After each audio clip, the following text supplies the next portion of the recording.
Expulso Zinedine Zidane. Uma beleza de gol! Olá, eu sou o Paulo Briguet e este é o Brasil Sem Medo. Sejam bem-vindos ao nosso novo programa, Além das Quatro Linhas, o futebol como ele é. Estou aqui com meu amigo Daniel Duarte. Tudo bem, Daniel? Tudo bem. Tudo certo? E aí, Briguet? Tá Começou, né? Tá muita expectativa para essa estreia? Rapaz, tô, assim, realmente como se fosse um pontapé inicial de um time que ainda tá certo. começando, né? Mas a gente já gente vai se entrosar e vai começar logo, né? É verdade. Então, eu queria primeiro falar para vocês aqui sobre...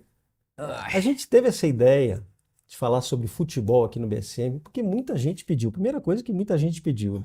Todos os grandes veículos conservadores no mundo têm alguma coisa sobre esporte, sobre futebol, né? Sim. E no nosso caso aqui, o futebol foi a escolha natural, né? Uhum. Por ser o grande esporte nacional. E nós estamos aqui, então, para falar sobre o futebol como ele é. Não tinha vida como ele é do nosso grande cronista Nelson Rodrigues, então. Aqui tem o futebol como ele é. E para falar do futebol como ele é, eu chamei algumas pessoas que são, assim, algumas lendas. Primeiro eu vou chamar o senhor Arrigo Sacchi. Arrigo Sacchi, que foi técnico É a apresentação, né, Briguet? daquela seleção, técnico daquela seleção da Itália, que foi vice em 1994. E ele tem uma frase antológica, olha só. O futebol é a coisa mais importante entre as coisas menos importantes da vida. Essa é a reflexão, então, do Arrigo Sacchi. E outra lenda do futebol, que é o técnico Sepp Herberger. Quem foi o Sepp Herberger? Foi o técnico da Alemanha, campeão do mundo em 1954. Naquela final da Copa do Mundo de 1954, entre a Alemanha Ocidental e Hungria, a Hungria era a franca favorita. Para você ter uma ideia, a Hungria, naquele Mundial, fez 27 gols em 5 jogos. A maior média de todos os tempos. Era o time do Puskás, né? Era o time do Puskás. E aí chegaram para o Sepp Herberger e perguntaram, mas então, como fazer para enfrentar uma favorita, assim, uma máquina de jogar futebol como a Hungria do Puskás? E ele disse então essa frase antológica. A bola é redonda, o jogo dura 90 minutos e tudo mais é teoria. Isso mostra o seguinte, que o futebol, grande parte do fascínio do futebol, se dá porque no futebol nem sempre o melhor ganha. Esse é um dos encantos do futebol. E para falar sobre isso, eu vou chamar outra lenda que está aqui com a gente. O meu amigo Lucas Campos. Tudo bem, Lucas? Tudo em paz? Ô, Briguet. E aí, gurizada? Como tá, Gabriel? Tudo bem? Muito bom estar aqui com vocês mais uma vez. Eu sou um fanático, sou um entusiasta, um aficionado do BSM, então estou aqui com vocês para falar disso. Não sei se eu já posso começar falando isso, mas isso é um mal do século XXI, esse futebol barcelonista, né? Onde entrou a ciência, a tecnologia e o futebol verdadeiro ele ficou para trás. Você vê que esses clubes todos aí, na época agora, né, o Barcelona, não muito do Real Madrid, mas a época do barcelonismo ali, você tinha treinadores cheios de táticas, as melhores táticas possíveis, aquelas coisas se movimentando, os jogadores se movimentando no computador, como se eles fossem fazer exatamente aquilo no campo, né? Eles até faziam isso dentro do campo, Briguet, só que eles encontravam diante deles outro adversário, né? Outras pessoas que não estavam preocupadas com eles. Então, eles ganhavam alguns títulos, tal, tiveram aquela ascensão meteórica, mas quando as pessoas começaram a entender que aquilo podia ser barrado através de, enfim, bom senso de marcação, o futebol mais alegre, drible, ou então mais truncado, força física. Então essas coisas começaram a degringolar. A seleção da Alemanha passou por isso aí também, ela foi campeã aqui no Brasil em 2014, e ela tinha esse toque de bola, né, que ninguém conseguia mais acompanhar, tem aquele áudio emblemático do Galvão Bueno, ninguém sabe para onde vai, ninguém sabe para onde olha, ninguém sabe o que faz, aquilo lá é espetacular naquele 7-1, né? Mas é isso, é aquele futebol barcelonista. Só que daqui a pouco você esbarra na condição do ser humano, né, cara? Que é não querer ser humilhado o tempo todo. Então as seleções foram se preparando. Você vê de novo a seleção da Alemanha, inclusive, tentando tocar a bola com os jogadores técnicos ali, mas já não é tão fácil assim você entrar na zaga, fazer os gols como vocês faziam. Porque o futebol não é uma ciência, cara. Né? Em via de regra, o futebol é aquilo que falou o CEP ali, né? A bola é redonda e em 90 minutos o pau pega, cara. Não tem essa. Você não sabe para onde ela vai. Esse é o negócio. Claro. Essa frase Exatamente. é genial. Na sua simplicidade, essa frase é genial. A bola é redonda. Eles conseguiram ganhar da Hungria, que em todos os jogos daquele Mundial de 54, a Hungria, com 10 minutos de jogo, em todos os jogos, estava ganhando de 2-0. Inclusive na final. Inclusive na final que a Alemanha ganhou. Foi 5-4 o jogo, né? Se eu não estou enganado. Não, foi 3-2. Esse último jogo, a 3-2. Batalha de Berna, né? Então, foi antológico. É um dos maiores jogos de todos os tempos, né? Aquele. E o Sepp Herberger, então, cunhou essa frase que é realmente genial. Mas me diga uma coisa, Lucas Campos, você que tem o Campos no nome, né? Você já tem os Campos, já tem o futebol no próprio sobrenome. Lucas Campos.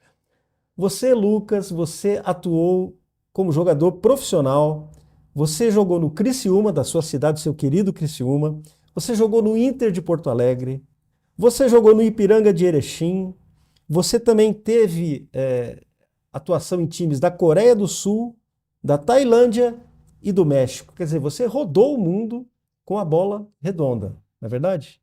Jogador ruim roda muito time, né, Briguei? Quando o cara é marvado, ele joga num time só e fica a vida inteira. Agora, jogador que é meia boca, ele roda muito, né? Que é o meu caso. Certo. Então, eu rodei muito por aí, fiz uns golzinhos aqui e outra colar. Mas o local mais massa que eu joguei, que, assim, é que eu adoro o Criciúma, né? Então eu sou bem bairrista. Então, assim, as minhas atuações melhores foram no Criciúma, meus gols mais legais foram no Criciúma. Então, a minha cidade são os Carvoeiros, né? Inclusive, o Gabriel tá caminho de Fortaleza aí. Em 2002, no título da Série B, nós tivemos contra o Fortaleza, Contra o Fortaleza, eu tava na arquibancada. Eu era juniores do Criciúma, juvenil do Criciúma. E tava lá olhando, era a chuva que Deus mandava. Eu lembro que o Vinícius, o travante do Fortaleza, tinha feito 2 gols lá contra a gente. Em casa, o glorioso Paulo Baia fez 2 gols aqui, 4-1, Criciúma ganhou do Fortaleza. O jogo lá foi 2-1, né? Por Fortaleza. Em casa, o Criciúma ganhou de 4-1. Pois é, Mas me conta uma coisa, Lucas, me conta uma coisa. Eu preciso saber, o Brasil quer saber. É verdade que você jogava enfiado no meio dos zagueiros? Conta pra gente. Essa posição entre os zagueiros ali é mais fácil pra bola entrar, né, Briguei? Então, tá certo. Você fica bem posicionado, né? Eu era camisa 9, hoje não tem mais esse camisa 9 clássico, né? Eu era aquele camisa 9 mais rompedor, tinha certa técnica e tal, mas meu ofício era fazer gol, como diz o Romário. Então eu tava ali, né? É aquela coisa, né? É aquela frase do Túlio Maravilha. Lembra do Túlio Maravilha em 95? Os caras aí são muito bons, tá? Mas eu tenho essa mania de fazer gol, né? Então, era mais ou menos isso. Ótimo. Essa mania de fazer gol. Você contou o Túlio, quantos gols você contou quantos gols? Eu devo ter feito aí uns 240, 250 gols. Poxa, aí na minha carreira. Bom. Muito bom. Só que eu fiz gol contra o Batatinha, contra o Três Passos, né, cara? Lá no México eu fiz alguns gols legais, contra o América, contra o Correcaminos, né? Contra o Tijuana. Na Coreia também, contra seleções boas, né? Eu queria te perguntar uma coisa. Eu vou fazer essa pergunta para o Daniel também, e eu vou também responder essa pergunta aqui no nosso programa. Você sabe que o futebol na vida do brasileiro, ele é uma espécie de marcador temporal da vida do brasileiro. Quem não gosta de futebol tem um preconceito, cara. Eu não confio em quem não gosta de futebol.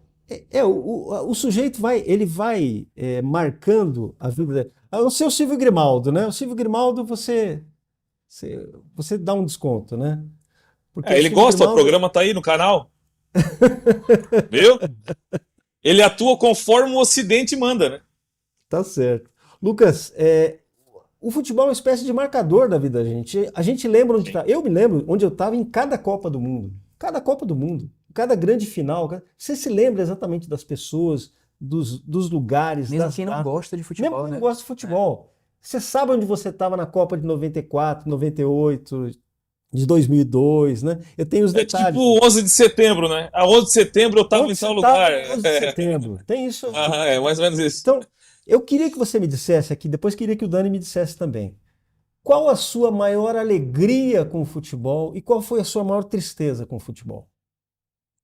Bom, cara, minha maior alegria foi jogando bola. Teve uma época que o Criciúma, jogando pelo Criciúma, nós estávamos numa fase, numa pindaíba desgraçada, era 2010, e sem receber salário e tal. E eu havia chegado naqueles meses ali sem receber. Eu saí, né? Eu fiz a categoria de base, saí, fui pra Coreia do Sul, Inter, voltei. Quando eu volto pro Criciúma, o Criciúma tá numa fase horrorosa, caindo pra Série B do Campeonato Catarinense. Nós estávamos em nono colocado, faltavam 2 partidas para acabar e nós precisávamos ganhar as 2. E uma era em casa contra o Metropolitano e a outra seria fora contra a Chapecoense.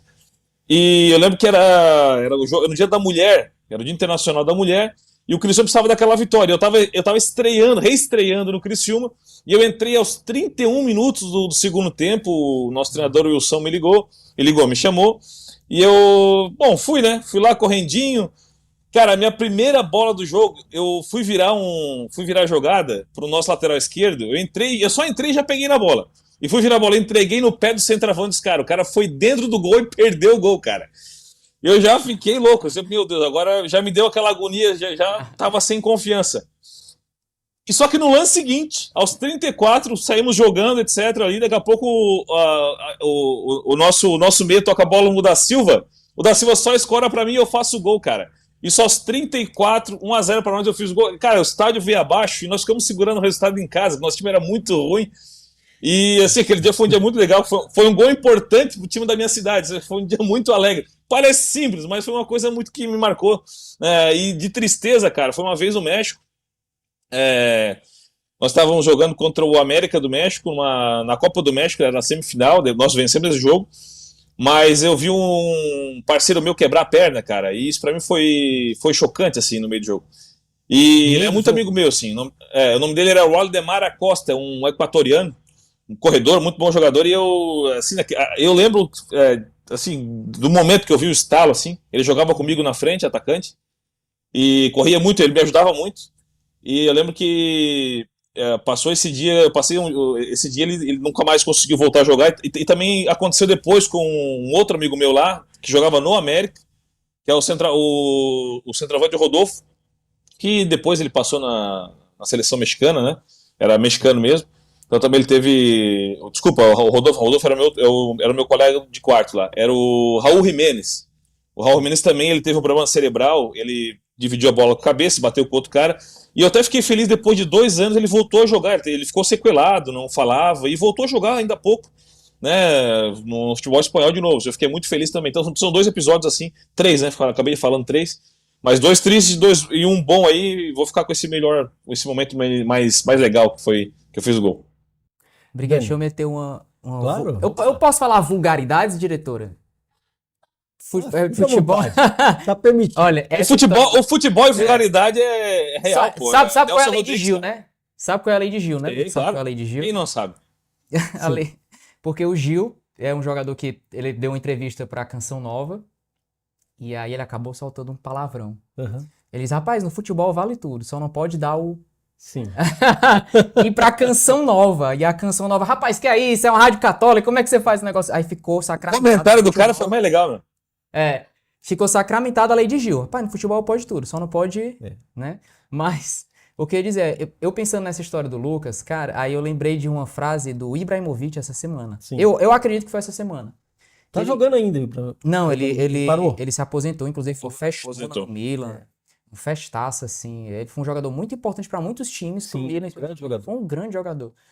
E ele diz o seguinte, que ele faz piada, né? Que eu sou Deus, eu sou o melhor e tal. Ele diz, essa história de quem diz que sexo é melhor que gol é de maluco. Não é. Agora, essa história do Lucas eu tenho sérias suspeitas, viu? Porque deve ter sido, cara, puta, uma emoção do caramba. Cara, foi a minha maior alegria. Eu não lembro de uma transa tão boa, não, cara. Não Essa tem. aí foi Eu boa. tenho sérias suspeitas, cara. Eu tenho sérias suspeitas.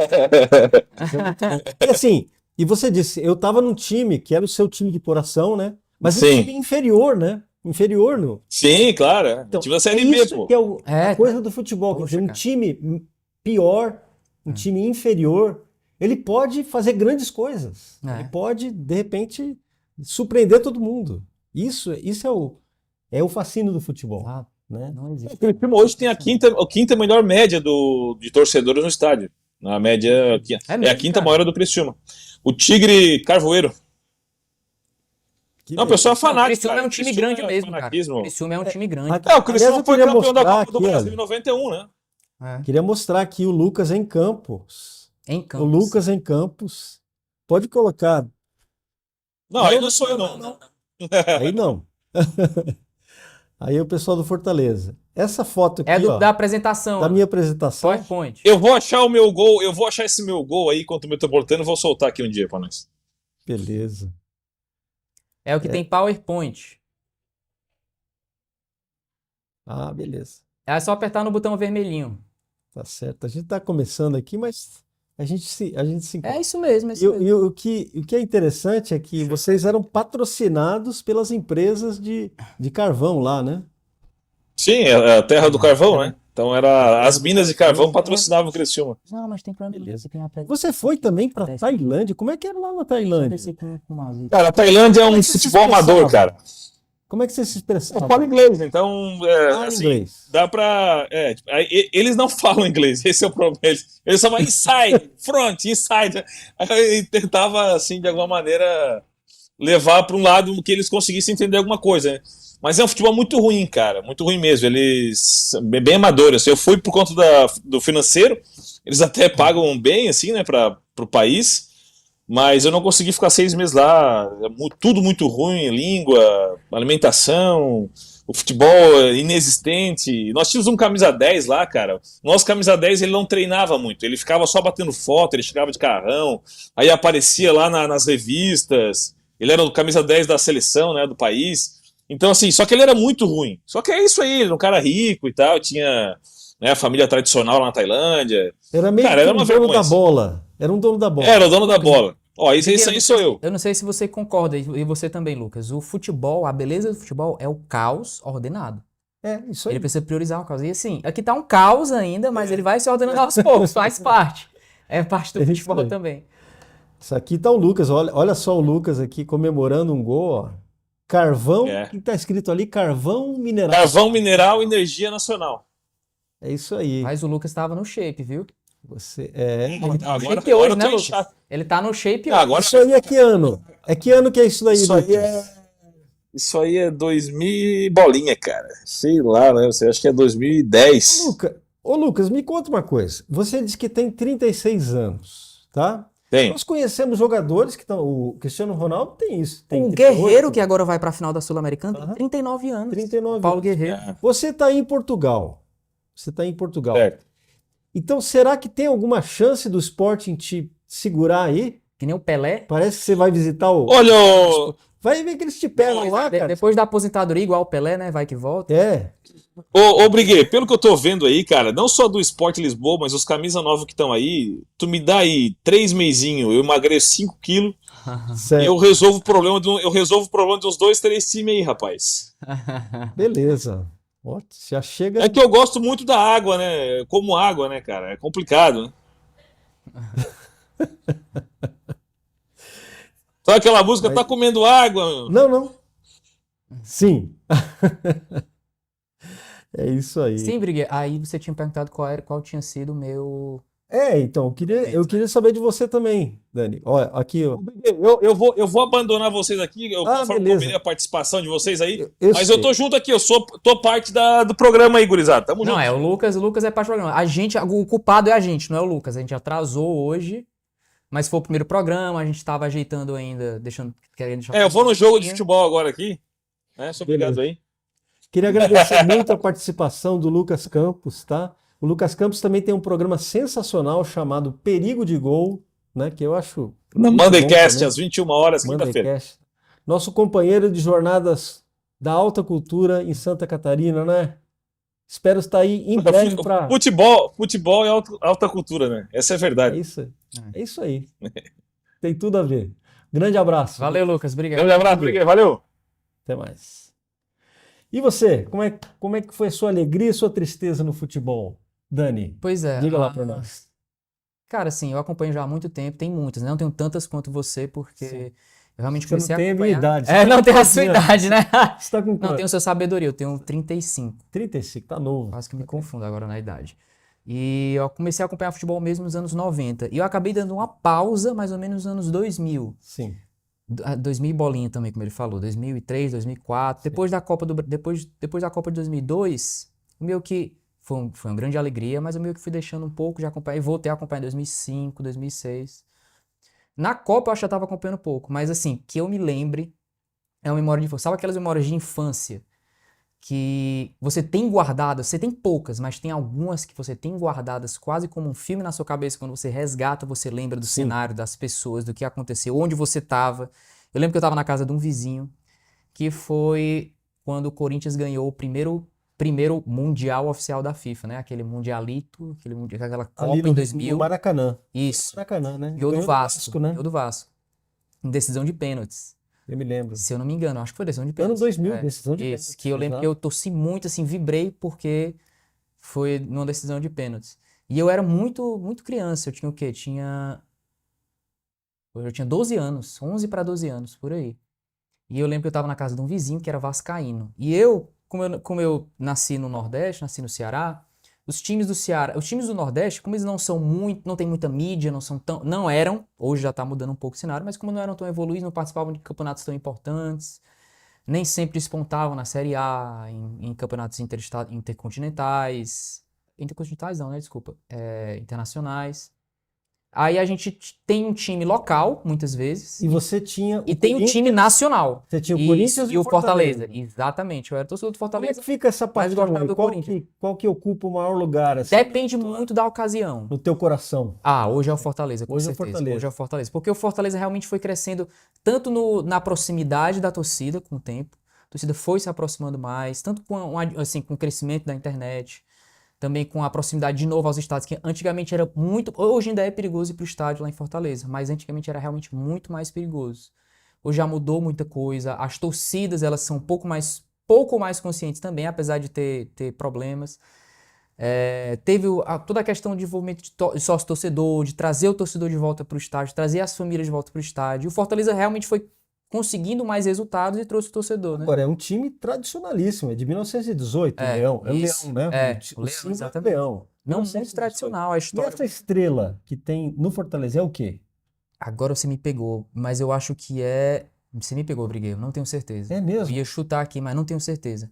Mas eu vou dizer A agora. gente pode ver. Rapaz, eu sabia, mas agora fugiu da minha cabeça, que eu comprei. Porque vocês estão prestes a conquistar agora, no dia.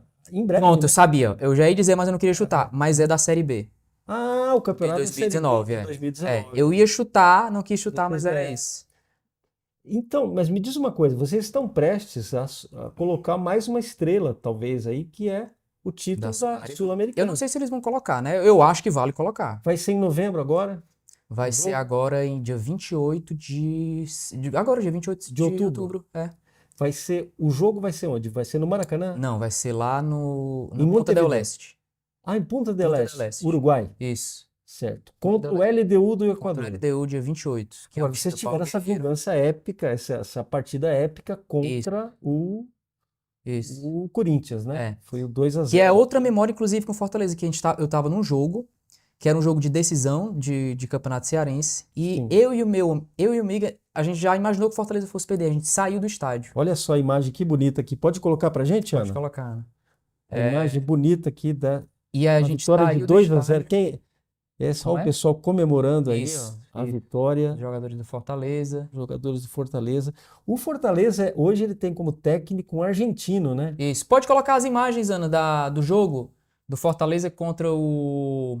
Corinthians. Isso, contra o Corinthians. Pois é, Isso. o técnico Vojvoda, ele foi parte de uma... Esse aí é o do Fluminense e do Internacional, Ana. Não, É tudo porque a bem. gente. Aí. Isso, foi quase. Ó. Aí. Isso. Não. Isso aí. O Vojvoda é técnico argentino. A grande revolução no Fortaleza começou quando o Fortaleza conseguiu subir da Série C para a Série B, porque já fazia muito tempo, Briguei, que a torcida sofria com o Fortaleza na Série B, na Série C, desculpa. O Ceará já estava mais consolidado, então a rivalidade lá no Ceará é muito grande entre as duas torcidas. Sim. Então tinha cânticos da torcida, tinha provocações. A torcida do Ceará cantava vai morrer na Série C, vai morrer na Série C, vai morrer na Série C. Sim, é uma coisa, é meio garantido e caprichoso. Isso. O Ceará e Fortaleza é uma Isso. rivalidade. Não, é realmente Corinthians e Palmeiras. Corinthians e Palmeiras, Inter enfim, né? e Grêmio, Inter e assim, Grêmio. realmente é pau a pau, não Cruzeiro e perde Atlético. muita coisa, não. A mesma coisa. Não perde muita coisa, não. É Não realmente. tem uma que seja maior. É tanto, Briguei, que O Ceará é maior, a do Ceará é maior ou do Fortaleza é maior? eu acredito que a do Fortaleza hoje é maior, mas, Sim. mas assim, é muito parelho. E correndo por fora tem o Ferrinho, Isso, o Ferrinho é o queridão, né? o Ferroviário. Todo É o mundo queridão, gosta todo dele. mundo gosta, todo mundo tem simpatia pelo Ferroviário. E é engraçado, Briguei, que é tão grande a rivalidade que quando teve a Copa das Confederações lá em Fortaleza, eu fui para alguns jogos da Copa das Confederações. E num deles fui pro jogo da Itália. Eu não lembro exatamente contra quem, mas era um jogo da Itália. E teve no Castelão, Sim. teve provocações da torcida do Fortaleza e do Ceará no jogo da Itália. Eu lembro assim, vivamente dessa memória. Esse é um jogo. E eles começavam a cantar que Fortaleza vai morrer na Série C, vai morrer na Série C, vai morrer na Série B. Eu acho que era Série C na época. Mas teve provocações, o jogo rolando, e a gente passou um tempão só provocando uma torcida com a outra. Muito bom. Uma torcida a outra. Agora, você tá com essa camisa do Fortaleza, mas você tem um monte de camisas. Essas camisas que estão aqui atrás, olha, Ana. Essas camisas aqui, ó, estão nesse cabide aqui. Quantas você tem? Eu não tenho. Você já tenho perdeu a número, conta, não, né? Não tenho número, não. Todo dia ele chega aqui no estúdio do BSM com uma camisa diferente, geralmente de time europeu. Você conhece Isso. Eu muito gosto muito de futebol europeu. Acompanha muito o futebol europeu. O Fortaleza foi, em parte, um dos responsáveis por me trazer de volta a acompanhar o futebol brasileiro. Sim. Por volta de 2010, 2012, 2013, por aí. Nos primeiros anos de 2010. Acompanhar o futebol brasileiro de novo. E o que me trouxe de volta a acompanhar o futebol no geral foi o futebol europeu, como eu falei pra você. Eu tinha meio que desencantado o futebol brasileiro. E realmente foi uma época, no início dos anos 2000, era uma época que tinha poucos ídolos e poucos craques no futebol brasileiro. Eu sentia muita falta disso. E uma época que o futebol brasileiro estava em transição mesmo. O pessoal sempre falava, sempre brincava, rapaz, a gente assiste time futebol europeu, parece outro esporte. Eu lembro que meu pai falava isso nos anos de 2004, 2005. Quando meus pais conseguiram ter uma TV a cabo, comecei a voltar a assistir a ESPN e tal. E aí a ESPN passava muito futebol europeu, porque era mais barato, eles tinham mais condições, passavam em poucos canais abertos. E meu pai às vezes parava pra assistir e falava, pai, isso aí parece outro esporte, não parece nem futebol que a gente joga aqui. E aí isso ficou na minha memória, porque eu comecei a associar, foi mesmo, eu parei de acompanhar o futebol brasileiro. O que será? E aí voltava e não sentia mais a mesma coisa. Mas hoje, infelizmente, tá mudando, teve uma guinada de evolução diferente do futebol brasileiro. O Ciro estava até comentando com a gente que esse jogo do São Paulo e Flamengo, fazia tempo que ele não via o país acompanhar, ter uma movimentação. A internet contribui muito para isso. E as semifinais que nós vamos comentar daqui a pouco... É uma movimentação muito grande. Eles foram jogos épicos. A gente vê a festa lá em São Paulo, Palmeiras antes de entrar em campo agora contra o Boca Juniors. O Morumbi, né, o São Paulo. Por falar em festa e tristeza, eu queria falar então da minha maior tristeza, primeiro da minha maior tristeza, depois da minha maior alegria no futebol. A minha, só pra deixar, desculpa, foi Corinthians ganhando o Mundial. Certo. Realmente pra mim, eu lembro que eu E tristeza, qual foi? Tristeza, Briguei. Você lembra de alguma? Olha, eu quero citar uma recente, que foi essa agora da Copa do Mundo do Brasil. Que pra mim, assim, aquele jogo, eu acho que o Brasil poderia ter condições de ganhar, e eu acho que essa geração do Brasil é muito boa. Pra mim, no papel, é o melhor time do mundo hoje, é o time da seleção brasileira. Competindo com Inglaterra, com França, mas eu acho que a gente tem qualidades que eles não têm, que dificilmente conseguem ter. Eu acho que teve uns problemas de técnico, tem uns problemas de disciplina tática, de orientação tática, mas assim, aquele jogo contra a Croácia, o Neymar saindo como herói, fazendo gol, assim, foi muito triste ver aquela, assim, a gente realmente ficou arrasado. Eu e meus amigos que a gente estava assistindo, foi uma tristeza muito grande. Foi uma das maiores que eu tive no futebol. Agora, eu vou começar pela tristeza aqui. Eu vi jogar essa seleção aqui, a seleção de 1982. eu sei toda a escalação, eu sei os 22 jogadores. Os 22 jogadores. Mas eu vou dizer só os 11 aqui, tá? De cabeça. Valdir Pérez. Você sabe Leandro, todos, Briguei. Valdir Pérez. Vou te falar sem olhar pra tela, hein? Sim. Sem olhar pra tela. Ela Tô já falando- tirou ali, ela já tirou ali. Ela já Coloca tirou pra ali. Ana. Valdir Pérez, Leandro, Oscar, Luizinho Júnior, Toninho Cerezo, Falcão, Sócrates e Zico, Serginho e Éder. Técnico Tele Santana. Eu sei as reservas também, Você acha que o Tele Santana foi um dos maiores técnicos do Brasil? sem dúvida. Foi, Alguma, sem dúvida. Um gênio. A gente amava o Sim, Tele é. Santana e tal. Eu não E essa acompanhei. seleção de 1982 foi realmente espetacular. Realmente espetacular. É aquele jogo. É uma tristeza talvez parecida com a que eu tive. Olha só essa seleção, ela é magnífica essa seleção. Era realmente, dava gosto de ver jogar lá no estádio Sarriá. Esse estádio não existe, foi demolido. Construíram um conjunto residencial lá em Barcelona, Sim. fica na cidade de Barcelona, né? O estádio do Sarriá. Então foi o palco da tragédia do Sarriá. Itália 3, Brasil 2, na Copa do Mundo de 1982. E essa capa de jornal, Jornal da Tarde, só o menino chorando, veja, o torcedor brasileiro chorando, lá no Sarriá, Barcelona, 5 de julho de Ele 1982. tinha que idade, Briguei? Desculpa. Eu tinha a idade desse A idade moleque. desse garoto, né? Eu ia Desse perguntar moleque. isso mesmo. Eu tinha 12 anos. Caramba, deve Então, ter sido eu lembro que eu chorei muito. Eu chorei como esse garoto aí. Uhum. Chorei como esse garoto. E eu acho que é muito parecido, Briguei, desculpa te interromper, é muito Não. parecido talvez com o sentimento que eu tive. Eu não era tão garoto, sim, com certeza seria um trauma muito maior, mas essa sensação de que o Brasil tinha capacidade de vencer o jogo, que o Brasil era um time melhor, que era um time que encantava mais. Eu tava falando aqui, Matheus, ele pediu pra eu citar uma das maiores decepções do futebol, aí eu citei uma recente, que foi o Brasil perder pra Croácia. A gente tava assistindo junto. A gente ficou arrasado, cara, assim, porque a gente tinha convicção de que, pô, cara, esse time tem Poderia condição, ser. cara, tinha condição de chegar à final. Não sei quem disse, não sei se foi o Beckenbauer que disse o seguinte: se ganhasse sempre o melhor, o futebol, nem sempre o melhor ganha no Nem futebol. sempre. Se fosse sempre o melhor, o Brasil sempre ganharia. Entendeu? Ele falou isso. Ele falou: isso o Brasil sempre ganharia. Né? Isso. E os Pouquíssimas exceções de Copas em que o Brasil era nitidamente inferior. Não me lembro. E não existiria Davi, né? É. Na conversa. Oi? Não existiria um Davi. Não existiria um Davi. Exato. O Davi, Davi. com as 5 pedrinhas, vai lá Isso, né? isso. E consegue vencer o gigante. E eu acho que foi muito parecida a minha sensação com a sua, talvez. Sim. É. Porque eu não acompanhei na época, não era nem nascido, né, Briga? Mas a sensação, o que eu consigo de resgatar de material histórico é que a seleção de 82, o que eu assisto também, uma das maiores seleções de todos os tempos do futebol. E naquele jogo, Daniel, no último minuto, aos 45 do segundo tempo, no último minuto. Naquela época não tinha acréscimo, tá? Zico era seu ídolo? Um grande ídolo. Grande ídolo.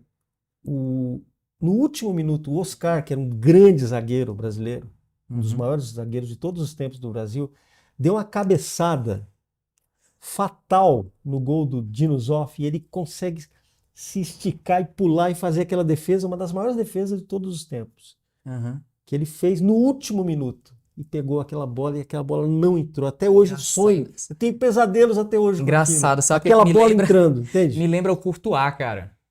É. Né? É a sensação, talvez, que tinha parecido com o Courtois, que era o goleiro da Bélgica, que, cara, era o demônio. Como é que pode? Pegava tudo, cara. Ele fez milagres, né?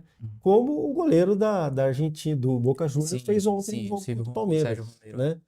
E a minha alegria é com o Palmeiras, de 1993, 11 anos depois. Eu fui ver o Palmeiras ser campeão apenas com 23 anos. Porque o Palmeiras estava numa fase muito ruim, mas em 93 tinha um timaço. Parecido comigo com o Fortaleza, que eu só fui ver mais velho Fortaleza. Com 23 anos, finalmente o Palmeiras, depois de 17 anos, foi campeão paulista. E veja, um campeonato menor. Mas aquele campeonato, aquela vitória sobre o Corinthians, por 3-0 no tempo normal e 1-0 na prorrogação, aquela vitória foi a mais Emblemática, né? emblemática para mim. Você lembra do time, Fiquei Briguei? mais feliz. O time era fantástico. Seus Olha, ídolos? tinha Edilson, Edmundo, Zinho, César Sampaio, Isso. Evair, o grande O Evair. Edmundo já tava em né? 93. Então, Edmundo já estava em 93. Quer dizer, era um time espetacular esse do Palmeiras. Um time estelar mesmo. Time estelar mesmo do Palmeiras, assim. E realmente aquele jogo lá no Morumbi, aqueles 4-0 no Corinthians, no Morumbi, contra o Corinthians, né, o maior rival, né? Uhum. Para mim aquilo foi... Deixa eu te perguntar, se eu tiver prolongando muito, você pode me Imagina. cortar, mas você começou a ser palmeirense, você lembra por quê? Porque o meu pai era. Fazia parte do bairro que você morava ou não? Assim, Eu tinha morava em São Paulo, né? Eu nasci em São Paulo e meu pai era palmeirense na escola. E eu peguei, quando eu comecei a gostar de futebol, o Palmeiras estava saindo da fase áurea da academia dos anos 70. Uhum, Então, eu comecei a gostar de futebol quando o Palmeiras já uhum, entrou numa fase bem ruim, assim. Então, sim, e eu ia com meu pai, com meu avô, a gente ia no campo, a gente ia no Parque sim. Antártico, no Pacaembu, ver Uhum. os jogos do Palmeiras. Então, eu me lembro bem disso. Essa foi a minha Eu não alegria. lembro exatamente por que que eu fui torcer pro Fortaleza. Mas, porque meu pai não acompanhava tanto futebol assim. Eu lembro que meu pai ia pro estádio comigo, já foi algumas vezes. Eu tenho uma história até engraçada. Briguei. Fortaleza e Ferroviário. Sim. E todo mundo gosta do Ferroviário. Eu era muito criança. Olha, é outra memória que eu tenho que eu É era mais muito ou menos como o Santos, assim. É. Todo mundo gosta do Santos, todo mundo gosta do Ameriquinha lá do Rio. Eu né? acho, Todo eu mundo acho, gosta. Briguei, que nesse episódio eu fui pro estádio. Meu pai assistiu Fortaleza e Ferroviário. Meu pai conta hoje, morre de rir. Ele sempre conta, morre de rir. E eu não lembro que idade eu tinha, mas eu lembro que provavelmente era menos de 10 anos. E eu fui com a camisa do Fortaleza e por baixo eu fui com a do Ferroviário. Sim. Pra se o Ferroviário começasse a ganhar, aí eu tirava do Fortaleza Essa e foi dizia, eu tô demais, com cara. vocês. Tô com o Ferroviário. Foi demais. Eu tava com as duas camisas, cara. E assim, é porque o Ferroviário realmente é time de... Assim, o pessoal tem muita simpatia. Mas o Fortaleza eu não lembro exatamente por quê. Mas engraçado hoje que meu pai é torcedor do Fortaleza também hoje. Acompanha todos os jogos. Vibra, se emociona. Eu lembro de... Eu morava em Brasília, morei um tempo em Brasília. A gente foi fazer uma viagem, passear Sim. com a família e voltou e teve um jogo do Fortaleza na volta. A gente foi almoçar no restaurante e tinha um jogo do Fortaleza. Meu pai vidrado na tela com o jogo do Fortaleza, assim, hoje ele acompanha muito e é uma alegria muito grande ver a situação que o Fortaleza tá hoje. É como a sua história, a gente acompanhou depois já de muito tempo, você com 23 anos viu o Que eu Palmeiras ser vi campeão, pela né? primeira vez. Pois é, eu só fui depois na idade adulta mesmo ver o Fortaleza alcançar, assim, não que o Fortaleza não seja um time glorioso, que tá no hino, mas alcançar grandes glórias nacionais e internacionais, né? É muito parecido, assim. Então vamos falar de... A gente está falando de tristeza, vamos falar do que aconteceu ontem com o Palmeiras. Bora. Né? Aqui você sabe que... Olha só. Renovou. Informamos que a piada "o Palmeiras não tem Mundial" está renovada por mais um ano. Você isso é aí. palmeirense, né? Eu sou palmeirense. Sim. E, bom, como eu já disse, né? Obrigada, Palmeiras, pela colaboração. Olha só, o pessoal zoa mesmo, né? O pessoal gosta de zoar. Mas eu queria mostrar aqui. Vamos mostrar os gols de ontem do Vamos. Palmeiras? Estão selecionados lá para. Olha assim. Isso aqui são os personagens do jogo de ontem. Esse aí foi o Rony, O né? Rony, exatamente. Um grande personagem. Fez uma bicicleta. Uma bicicleta. E foi salva No pelo fim Sérgio do jogo, Romero, né, cara? que aquele goleiro argentino fez milagres ontem. Ele foi como o Dino Zoff e como o Courtois naqueles jogos que você mencionou. Isso. Como o Dino Zoff em 82 ou como o Courtois agora em 2018. A gente tem os melhores momentos, qualquer coisa, viu, 20. Briguei? Oi? A gente tem os melhores momentos, qualquer coisa. Ah, beleza. Mas olha só. O jogo foi lá nesse belíssimo estádio. Eu conheço o Isso. estádio do Palmeiras. O que você acha da grama sintética, Briguei? Eu sou favorável. Você é favorável? Perfeito. Eu não Eu acho tão tenho nenhuma esquisito, cara, tão reclamação. visualmente, quanto eu tenho a impressão de que realmente machuca, sim. É uma dificuldade para os jogadores que estão acostumados com grama. Olha lá, o Abel Ferreira, o técnico do Palmeiras, português, né? Uhum. O Palmeiras começou bem, depois ele ficou com muita dificuldade para... O Palmeiras jogando em casa foi pra cima do Boca Juniors, né? É um time muito mais dominou, agressivo do que o Boca com Juniors. uma grande...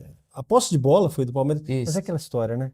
Posse de bola não ganha jogo. Posse de bola não ganha. Né? Posse de bola não ganha jogo. Não, e assim, né? a gente tá numa época em que já se entendeu o que é ter posse de bola. E o time adversário já entendeu como jogar sem a posse de bola também. Sem a bola. Sim. Então não se garante mais. Antigamente já podia dizer, olha, o time tem grande posse de bola, provavelmente ele vai ganhar. Só que já se tem o entendimento de jogo. Poderia parafrasear aqui o Nelson Rodrigues, né? O Nelson Rodrigues disse que em futebol o pior cego é aquele que só vê a bola. Exatamente. E podemos parafraseá-lo aqui. É. Em futebol, o pior cego é aquele que só vê a posse de bola. E até no campo, Briguet, no campo, um jogador tem pouquíssimos minutos de posse de bola. Ele com a bola, um jogador tem às vezes menos de 10 minutos por jogo de bola. Se você pegar todos. Então cada jogador joga mais sem a bola. Agora, o Boca Juniors ontem, o que ele fez? Ele fez o que ele sempre faz: tentar levar para os pênaltis. E, sobretudo, agora, quando eles tinham esse monstro chamado Sérgio Romero, com quem eu vou ter pesadelos durante muito tempo. Porque eu lembrei do Filhol, do goleiro da Argentina em 78. Isso. Ele pegava tudo. Então, esse cara pegou tudo ontem. Tá? Pegou tudo. Só não pegou o chute do Piquerez, que foi um gol Inclusive realmente... foi ver um frango dele, né? Engraçado. Exatamente, frango, porque ele tinha muita gente na frente. É muito difícil pegar aquela bola. Era muito difícil. pegar aquela bola, viu? E ele foi na bola, ele chegou a Foi tocar na bola. Impressionante a austeridade dele, né, cara? Assim, a resiliência. Você se imagina, qualquer goleiro naquela situação, é por isso que é bom ter um goleiro já experiente. Nossa, Porque naquela frio situação se abalaria, Não. perdi Frio a demais. oportunidade. Impressionante. frio demais, assim. E a pegou frieza, tudo. parece que ele foi pros pênaltis inabalável, assim. Não tava nem lembrando que ele tinha deixado a bola O entrar. cara é um monstro. Foram cobrados 23 pênaltis. Ele pegou simplesmente 12. Isso. 12 pênaltis. Isso. Ele É uma pegou média, mais da é uma metade. média de defesa de pênalti. Mais da metade dos pênaltis ele pegou. É uma um média negócio muito incrível. grande, É uma média... E ele, assim, ele sempre foi um bom goleiro, Briguet. Eu lembro dos tempos dele de Manchester United, que ele era um reserva do Manchester United. Olha só ele ali. Ele sempre entrava bem. Na apresentação, Ana. Ele sempre Aqui, ó. entrava bem, cara. Ele beijando a luva, né? Aqui. É. Foi o carrasco do Palmeiras ontem. É. Esse cara foi o carrasco do Palmeiras ontem. E o nosso Everson, que pegou o primeiro pênalti da decisão, tá? Isso. Um bom goleiro também, pegou o primeiro pênalti, mas aí no último não teve pomo e o Palmeiras, então, se despediu mais uma vez, caiu mais uma vez na Deixa eu semifinal. te fazer uma pergunta, Briguet. Tá tendo uma polêmica muito grande na internet Sim. e o Abel Braga deveria ter apostado na molecada Sim. já Abel no Ferreira. início do jogo. Abel Ferreira. Abel Braga, desculpa. Abel Ferreira. Abel Ferreira. Ele poderia ter apostado logo já na molecada no início de jogo, que era pra entrar com tudo, já entrar com... Você acha que teve um Acho que erro não, tático acho que não. dele, um erro de Ele fez o decisão? certo. Ele disse que também acha que fez o certo. Eu acho assim, cara, você vai jogar contra o Boca Juniors, uma semifinal de Sul-Americana, um time cascudo. Não, você tem que pegar os cascudos também. E ele tem feito isso, nos últimos... Ele costuma fazer isso, tem dado resultado. Eu acho que a decisão dele de trocar depois foi consciente, foi a certa. Ele precisava ter trocado, precisava ter colocado o Endrick, precisava ter dado um vigor maior. Eu acho que o futebol brasileiro, ele ainda precisa se acostumar com o atrevimento. Eu acho que isso é mais normal fora do Brasil. Mas eu entendo que isso é parte de um sistema e que ele jogou dentro do sistema que é proposto no futebol brasileiro e no futebol sul-americano. Eu acho que não dá pra culpar exatamente ele por não ter começado do jeito que foi o segundo tempo. Olha, eu sou fã do Abel, eu acho que o Palmeiras deve muito a ele, muito. Também acho. Né, o que ele fez com o time. Assim. O Palmeiras se ressentiu também de um grande problema. Um craque como o Dudu, né, ter se contundido, né, ter deixado a equipe aí. Realmente isso foi o Dudu faria toda a diferença numa partida como ontem.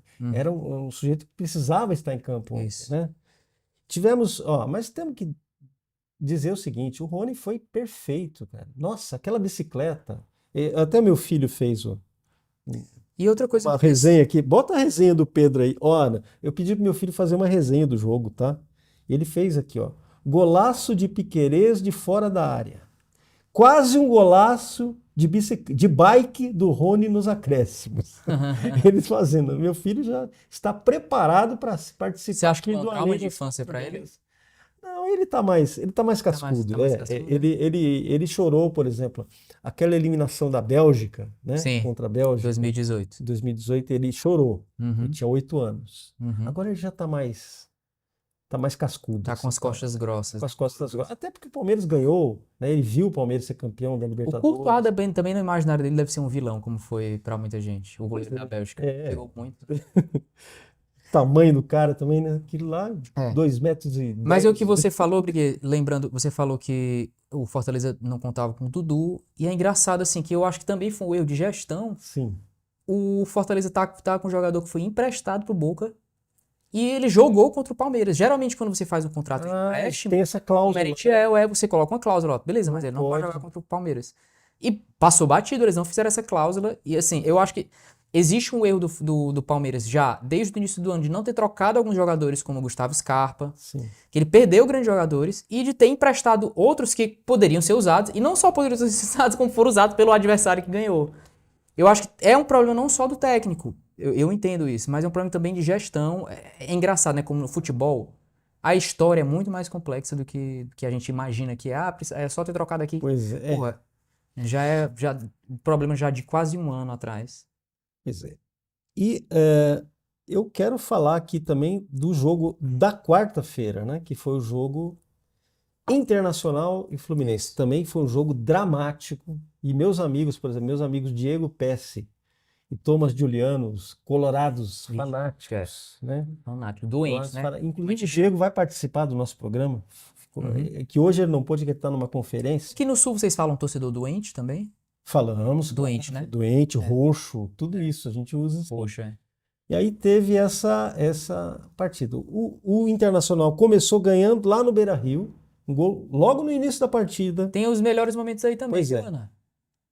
Um gol logo no início da partida, o gol do Internacional. Uhum. E o Fluminense, o Internacional dominou o tempo todo, poderia ter resolvido, teve pelo menos 5 O chances. primeiro tempo foi dominado pelo Internacional, né? Teve pelo menos 5 chances de matar a partida. No segundo tempo, No especialmente, segundo né? tempo, especialmente.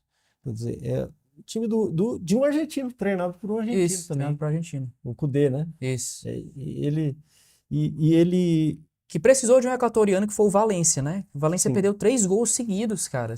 Foram 3, assim, você realmente... olha só. São gols que você não pode perder numa disputa dessa magnitude, que é uma semifinal de campeonato internacional. Um atacante. E é engraçado, assim, como tem leis que não falham, e as leis do futebol são as delas, né, Brigueiro? Assim, se você não faz, amigos, se prepara, você vai levar. Cara, a lei não falha, o Inter tinha condição de matar o jogo, o Cudê falou isso várias vezes também, a gente podia ter matado o jogo. Ele estava desolado. E a história seria outra, assim. Não se falaria, o Fluminense fez um puta segundo tempo e tal. Não, seria... Olha lá. Aí, Olha, primeiro gol do né, Internacional, do mercado, do Gabriel. Isso. Quero que, aliás, é argentino também. Isso. Só tem argentino. E engraçado que em alguns momentos ele bateu o escanteio, aí tinha lá atrás Mercado Livre, a propaganda do site Mercado Livre. Olha a torcida do Inter, cara. Que coisa bonita, esse mar vermelho aí. As torcidas do Rio Grande do Sul são muito apaixonadas. São demais, eles são realmente doentes, né? São doentes, E veja, e aí depois consegui, em 6 minutos o Fluminense vai lá e reverte a situação toda. Foi 81 minutos a 87 minutos. Foi realmente um intervalo de 6 minutos. Tem uma foto aqui depois eu vou na apresentação do Cudê, ó. O Cudê brigando com o Fernando Diniz. E aí um cara que faz dublagens, ele lê os lábios. Foi? Pessoal. O que é que ele diz? Quem você está pensando que é? O Fernando Diniz dizendo para o Cudê. Dizendo para o Cudê. Eu não tô dizendo que o Fernando Diniz está se gabando de ser o técnico da seleção, qualquer coisa. Quem você está pensando que é? Tá? Mas ele deve estar um pouquinho, né? E aqui o Cudê saiu desolado. Desolado. Ele ficou assim, muito arrasado mesmo. Eu descobri uma curiosidade sobre o Cudê. O Cudê é sobrinho neto do Filpo Nunes. O Filpo Nunes foi um dos maiores técnicos da história do Palmeiras. Da sua época? O técnico, não. Ele chegou antes. a treinar antes. Ele foi técnico da primeira academia, nos anos 60. Depois ele foi técnico também nos anos 70, mas eu não acompanhava mais. Acho que eu devo ter visto uma outra partida dele, mas o Filpo Nunes é um técnico lendário. Uhum. E agora nós vamos ter um estrangeiro como técnico. Né? Isso. Que é o Ancelotti, né? Uhum. Se tudo der certo. Se tudo der certo. Se tudo der certo, né? Mas o pessoal está dizendo que é o primeiro técnico estrangeiro da seleção brasileira. Não é verdade. Filpo Nunes foi o primeiro. Foi mesmo. Ele dirigiu o Brasil em um jogo, em É 1976, verdade, é mesmo. em que o Palmeiras representou a seleção É brasileira. bom argumento pra eu jogar pra minha... É. No grupo lá da galera. Ah, É. em 1976, o Palmeiras, ele representou, ele era o treinador do Palmeiras, e o Palmeiras representou o Brasil num jogo especial lá, acho que foi no Pacaembu, em 1966, ganhou, inclusive. O Filpo Nunes. É Porque eu curiosidade. falei dessa E ele fala brincadeira. do tio, viu? O Cudê, ele se lembra do tio, Uhum. das orientações que o Filpo Nunes dava para ele, porque ele era um jogador meio bagunceiro, meio encrenqueiro, né? Sim. Ele falava, ó, você tem que se cuidar, tal. Uhum. Caramba. Outro- Você é contra, Briguet, ter técnico estrangeiro na Não, seleção? de forma alguma. Nunca. Não vejo nenhum problema nisso. Uhum. Absolutamente nenhum problema. É, eu sou desse time também. Não vejo. Eu entendo os argumentos do outro lado. Não sei se você viu o Rafinha, esses dias falou que ele acha que o Brasil não deve ter técnico estrangeiro. Eu entendo completamente o argumento dele e respeito. Mas a gente já aprendeu tanto, cara, com técnicos estrangeiros. O Brasil de 60, o Brasil de 50, aprendeu tanto com técnicos húngaros, técnicos europeus, sim. E o Brasil de 70 deve, em grande parte, assim, é uma história que é meio não contada. Mas o Brasil de 70 deve, em grande parte, à expertise e conhecimentos que estavam fora do Brasil e foi implementado na seleção. E a seleção hoje é conhecida de 70 por ter sido a melhor seleção, talvez um dos melhores times de todos os tempos. O Zagallo absorveu esse... Isso, absorveu esses, assim, o que eles tinham, é tanto que tem uma entrevista do Pelé, depois da Copa de 66, Sim. ele dizendo, o pessoal tá dizendo que o futebol é chato, mas a gente, tipo, o futebol tá ficando diferente, que tá sendo proposto no futebol mundial, mas a gente vai ter que se adaptar, a gente vai ter que aprender, a gente vai ter que jogar assim, é o jeito, não tem o que fazer. E realmente, depois que o Zagallo entrou, trouxe uma ideia mais parecida com o que estava fora do Brasil, e ele adaptou para o futebol brasileiro, porque realmente, assim, eu acho que o problema é a cópia. Eu sempre falo com os meus amigos, o problema é a cópia sem a adaptação. Sim. Sem a adaptação. A cópia automática. Isso, mecânica, a cópia automática. aquela coisa Exatamente. feita Mas sem considerar as peculiaridades. sem considerar as peculiaridades, a cultura, sem considerar as particularidades de cada jogador e o jeito de se jogar. Mas eu acho que a adaptação e o intercâmbio de ideias e de inovações. Por exemplo, o Lucas falou agora, o Lucas Campos, eu acho que vai ser até legal para esse programa, porque vai ter uma divergência. O Lucas Campos falou que o futebol moderno, o futebol de verdade era antigo, eu já sou totalmente contra esse posicionamento. Eu acho que o futebol moderno hoje é um futebol de verdade, diferente do futebol do passado, mas em muitas áreas Então superior. Vamos ter quebra-pau aqui. Vamos, se Deus quiser. Se Deus quiser. As 4 linhas. Estou né? rezando Tudo para bem, que mas isso tudo dentro da... Né, Vai dentro ter cartões daquela... vermelhos. A gente quer ver sangue. E aqui a figura do German Cano, o herói da vitória. Isso. Né? Mais um argentino. Impressionante como é um matador nato, né? Nasceu pra isso, cara. Mais um argentino. Mais um argentino. Né? Quer dizer, você teve o German Cano. E é o intercâmbio de futebol que a gente tá falando agora, cara.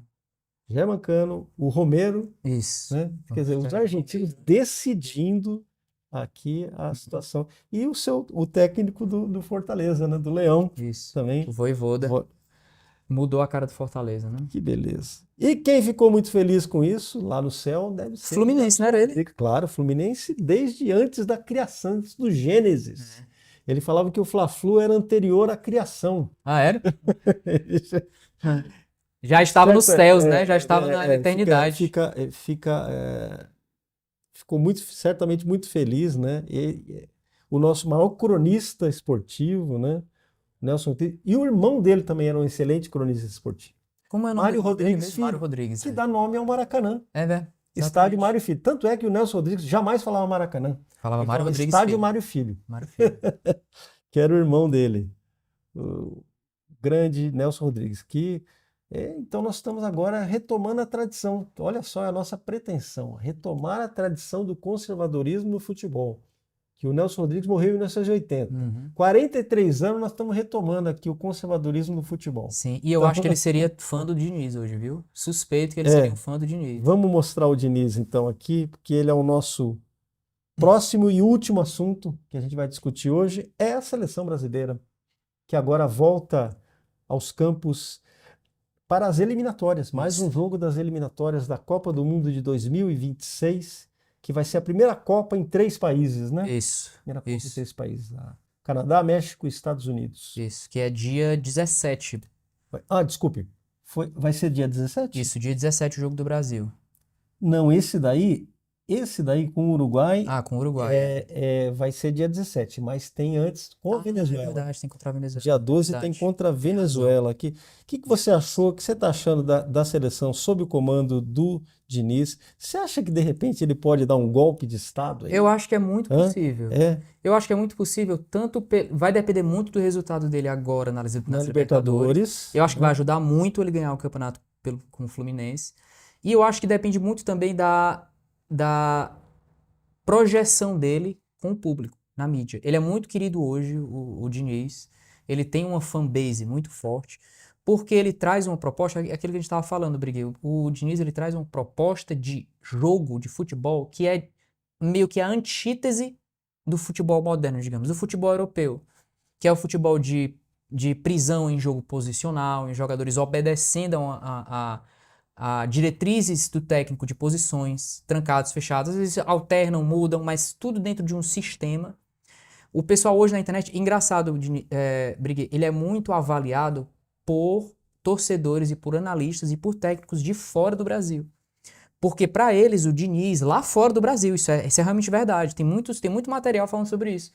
Para eles, o Diniz é como se fosse o representante do que eles chamam de futebol de relacionismo, de jogo de relacionismo, que é o quê? Que é a prioridade pela relação dos jogadores. Os jogadores jogarem entre si, conhecendo um ao outro, se aproximando um do outro, quebrando posições já pré-definidas de tática, de sistema. É tanto que, se a gente mostrar os melhores momentos aí, Ana, com certeza vai aparecer. É tanto que, se você for prestar atenção no jogo do Fluminense, ele já tem uma ideia pré-concebida de como o time deve jogar. Joga sempre, geralmente, em corredores. Ele coloca o time para jogar na esquerda, o Marcelo como o articulador desse corredor. E aí, nesse corredor, talvez vai aparecer daqui a pouco. Nesse corredor, os jogadores, eles não estão tão presos a onde eu devo ficar, para onde eu devo ir, mas quando eu devo me aproximar do jogador que está a bola e como o outro jogador que está sem a bola deve se posicionar para receber a terceira bola, digamos. Então, assim, o Diniz, ele pode trazer... A gente já viu um pouco de relances disso no jogo do Brasil contra a Bolívia. Pode trazer uma cara de, digamos, futebol de rua, de moleque, que o brasileiro tem, que é um tesouro que o brasileiro tem, que é mais farto, assim, é mais rico do que outros países têm. É realmente um atributo que o futebol brasileiro tem. Mas eu acho que ainda falta para ele uma definição melhor da ideia dele, do que ele quer passar, de como isso também pode ser aliado ao jogo de posição, ao jogo tático, como ele passa essa ideia para os jogadores. Eu acho que falta para ele talvez digamos, quando um pensador quer explicar uma tese dele, falta a linguagem, como ele explica aquela ideia, como ele defende aquela tese. Encontrar a sua voz, né? Encontrar a voz. Eu acho que realmente só falta isso para ele, mas eu acho que ele tem potencial para ser um grande técnico de seleção brasileira. Eu só acho que não é ainda hoje. Mas eu acho que ele apresentando bons resultados, ele consolidando a voz dele, a ideia dele, ele pode ser tranquilamente o técnico da seleção brasileira. Mas eu acho que ele ainda está mais envolto em uma empolgação geral, tanto dele, quanto do público, quanto da mídia, do que realmente, de fato, olha, esse é um técnico já consolidado, ele vai chegar no Brasil, vai fazer o trabalho dele. Esse técnico, por enquanto, ainda não existe no Brasil, na minha opinião. Então Técnico consolidado. Você vê com bons olhos o Diniz. Eu vejo com bons olhos. Vejo com bons olhos. Eu acho que ele tem muito a contribuir pro futebol, não só pro futebol brasileiro, mas pro futebol mundial. Sim. Mas eu quero saber ainda se ele sabe o que ele quer. É como se uma pessoa chegasse pra você com ideia, olha, eu acho que, sei lá, digamos, eu acho que a água é importante pro espírito, digamos, certo? Uhum. Aí, rapaz, essa ideia é interessante, mas me explique melhor. Elabore mais. Por que não é só pro corpo, é pro espírito também? E aí a pessoa, eu acho que é por isso porque a sua ideia ainda não tá lá. Ainda não fui convencido. Tem outras ideias que são mais bem elaboradas do que a sua. Então, vou esperar você elaborar melhor. A minha posição com o Diniz é essa. Eu entendo a ideia dele de futebol mais baseado em relação, em quebrar a expectativa de desenho tático dos outros times, porque ele meio que realmente pega de surpresa. Os times hoje, o futebol hoje é baseado em modelos de postura em campo. ele meio que quebra isso. Quando ele quebra os desenhos táticos, o outro time fica por muito tempo, por muitos jogos, às vezes por muitos minutos de jogo, sem saber pra onde ir. Será que a gente quebra? Será que a gente vai? A marcação é individual? A marcação é por zona? Pra onde é que eu vou? Mas só que eu acho que ele ainda não articulou bem essa ideia. Mas eu acho que o futebol mundial, e não só o futebol brasileiro, pode se beneficiar com isso. E você acha que ele ganha a Libertadores? Ah, eu acho que ganha. É. Eu acho que ganha. Eu acho que... Tem essa felicidade que vai ser no Maracanã, né? vai ser no Ele Maracanã. vai ser no Maracanã, um jogo só, né? Ele tá em ascensão, eu acho que ele tá se consolidando mais. O time do Fluminense tá pegando mais corpo, pegando mais confiança. Tá chegando, porque o Goethe dizia... E o nada Boca Juniors não é grande time, né, Briguei? Você viu no jogo do Não, Palmeiras? de forma alguma. Não é Tem um grande grande time. goleiro. Tem um grande Tem goleiro. alguns Tem umas jogadores- estrelas. Tem estrelas como o Cavani, né? Como o Boca, o Barcos também, né? Tem, mas não é um grande time, não. Não é. Não, o Palmeiras é superior. Ele é favorito, o Fluminense também, né? O Fluminense também é favorito. O Goethe dizia que nada é mais forte do que uma ideia cujo tempo chegou. Talvez estejamos Talvez se chegar no tempo do Diniz, chegando né? no tempo do Diniz. Talvez, É eu verdade. concordo. E isso é muito legal, porque a gente está vivendo uma faceta do futebol hoje que essa ideia você não tem como questionar. É o que a gente chamaria talvez do guardiolismo, que é o jogo posicional, o jogo, assim, os jogadores eles não servem tanto às habilidades dele, técnicas, eles servem à austeridade, muitas vezes disciplinar e mental. E o Diniz talvez tenha chegado o tempo dele de quebrar um pouco isso, de reavaliar, olha, acho que dá pra gente aliar as duas coisas. Sim. Os jogadores têm o que contribuir no instinto, na intuição. É um jogo mais intuitivo. Que isso é próprio do futebol brasileiro, né? Eu acho que essa frase é muito legal. Talvez seja esse tempo. E vai ser muito interessante, Briguet, se o Fluminense passar e se conseguir pegar o Manchester City na final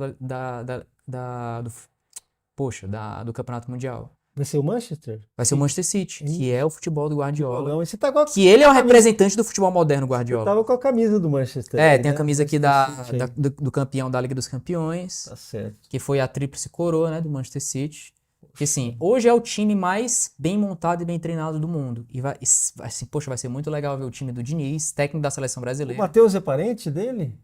Pois é, a gente sempre brinca no grupo quando a gente fala Diniz, porque a gente tá comigo aqui, que é o Matheus Diniz. Peraí, qual Diniz você tá falando? É culpa do Diniz, a gente fica brincando aí, ó, é tudo culpa do Diniz. Mas aqui nós estamos chegando ao final agora. Dani, muito obrigado, viu, pela Agradeço. sua participação. E agradeço também ao Lucas Campos, que esteve aqui com a gente. Se você pegou agora só o programa, veja, porque realmente está muito bom. As histórias do campo são ótimas, né? São ótimos. Beleza. Vamos contar muitas aqui ainda. Se Deus quiser. Eu preparei o seguinte: todo o programa agora eu quero terminar citando algum trecho de algum grande escritor brasileiro que tenha falado sobre futebol. Você sabe que grandes escritores brasileiros escreveram sobre futebol. Nelson Rodrigues é o mais notório, tem o Zé Lins do Rego e tem o poeta João Carlos Drummond de Andrade falava muito. Drummond, falava bastante também, e o poeta João Cabral de Melo Neto, que escreveu. Eu estava preparado para ler esse poema aqui com o Palmeiras na final da Libertadores. Infelizmente, não vai dar. Mas mesmo assim, eu acho que vale a pena, porque esse aqui foi o maior ídolo da história do Palmeiras. Ademir da Guia. Ademir da Guia, cujo apelido era o Divino Ademir da Guia. Ele era filho de um grande jogador também chamado Domingos da Guia. Então, olha, esse era grande mesmo. Jogou nos anos 60 e 70, nas duas academias do Palmeiras, a primeira e a segunda. E o João Cabral de Melo Neto, ele ficava fascinado porque o Ademir ele tinha uma elegância dentro de campo e ele era capaz de impor o ritmo dele, de colocar aquele ritmo dele, aquela lentidão dele. Era um maestro, né? Ele era uma espécie de Ele maestro. ditava o andamento. o ritmo do jogo. É uma coisa incrível. Que tem tantos jogadores em falta assim hoje, né? Assim, faz tanta falta jogadores maestros. Jogador assim, respeitadíssimo pelos adversários, entende? Que se impunha. Então, Ademir da Guia. Ademir impõe com seu jogo o ritmo do chumbo e o peso da lesma, da câmara lenta, do homem dentro do pesadelo. Ritmo líquido se infiltrando no adversário grosso de dentro, impondo-lhe o que ele deseja, mandando nele, apodrecendo. Ritmo morno, de andar na areia, de água doente de alagados, entorpecendo e então alando o mais irrequieto adversário. Ademir da Guia. Uma pena que o Ademir da Guia não teve a chance dele na seleção brasileira. Teve pouquíssima oportunidade de mostrar o seu talento na seleção brasileira. Mas, sem dúvida, é o maior ídolo da história, um dos maiores, né, juntamente com o Marcão e com o Evair, está entre os maiores ídolos da história do Palmeiras e um dos maiores jogadores brasileiros de todos os tempos. É isso, gente. Deixa eu te fazer uma pergunta, Miguel, desculpa interromper antes de terminar, porque eu não podia deixar de passar no primeiro episódio. Diga. Qual era o nível de corintianidade do Olavo? Você sabe me dizer? Olha, essa pergunta tinha que ser feita para o Silvio Grimaldi. É, né? Silvio, chega aqui, Silvio. Eu nunca... Silvio, Chega aqui. diga aí. Qual era o nível de Corinthians O do Olavo? Olavo era corintiano, Chega aqui pra falar aqui, ó. Ah, é? Mas Mas ele só dizia. mas ele não era um... Nunca... Nunca vi um jogo, o Silvio disse. Mas é corintiano. Nunca vi ele vendo nada de futebol. Ele falou que ele era... Tem uma história que foi o Silvio que contou. Eu vou contar aqui de novo essa história. Uma história é o seguinte: ele foi para Porto Alegre uma vez e tinha um jogo do Santos com o Grêmio. Ah, foi a Roxane que contou. Do Santos com o Grêmio. Sim. Eles foram no avião e a torcida do Santos cantando, enchendo o saco, não é? Tinha um jogo contra o Boca. Ah, foi contra o Boca? Ah, tá. Na Santos e Boca. Acho que era. Era o Santos. Eu sei que era a torcida do Santos. Era Santos e Boca. Sim. E ele viajando de avião. Ele chegou Lembra de lá. que época? Ah, deve ser anos 2000, né? Anos 2000. Sim. E aí ele foi, e aí ele ficou com tanta raiva dos santistas, enchendo o saco, que ele falou: vamos assistir o jogo. Ele Né? ficava aloprando no avião. Aí assistiu o jogo e o Boca venceu o Santos mesmo. Eles gostaram. Caraca. Então, o Olavo tinha essa relação distante com o futebol, não era muito a Mas é praia porque ser corintiano, por exemplo, eu ainda me sinto corintiano hoje, apesar de não acompanhar mais tanto. O Corinthians nessa época, anos 90, anos 2000, você meio que tem uma relação de como se fosse uma amizade. Aquele amigo que você talvez não veja Mas de tanto. corintiano eu preciso te contar, pra gente encerrar, eu vou te contar uma historinha pessoal minha. Ah, Meu avô, o seu Briguet, ele foi juiz de futebol e daqui a foi pouco é você, o seu pintor brigueiro, de- viu? daqui a pouco já sou eu, né? Pintor incrível, e muito parecido comigo. Depois eu vou te mostrar uma foto dele, ele é muito parecido comigo. Ele foi juiz de futebol, depois pintor de automóveis, e era um corintiano roxo. Uhum. A maior prova Doente. de amor que eu tive na minha vida foi dele. Ele deu uma camisa do Palmeiras pra Não, você. não foi isso? Normal.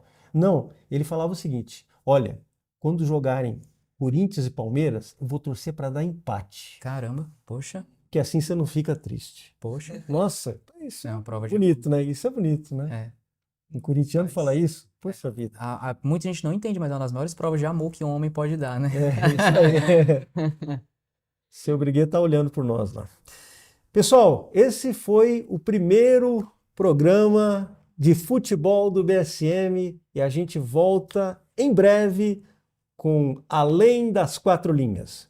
O futebol como ele é. Até mais. Expulso o Zinedine Zidane. Uma beleza de gol!